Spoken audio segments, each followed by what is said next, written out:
We divide 781 by 5 in a long division method.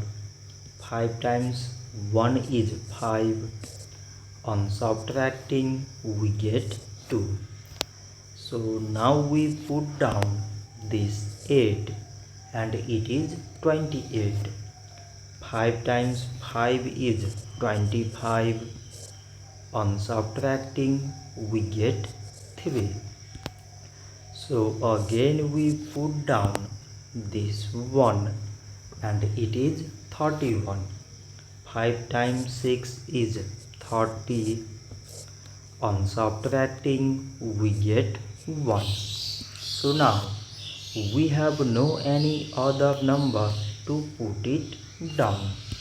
So we take here decimal so that we put 0.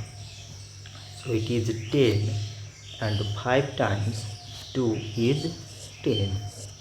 On subtracting we get 0. So 781 divided by 5 is 156 decimal 2. So this much for today and thanks for watching.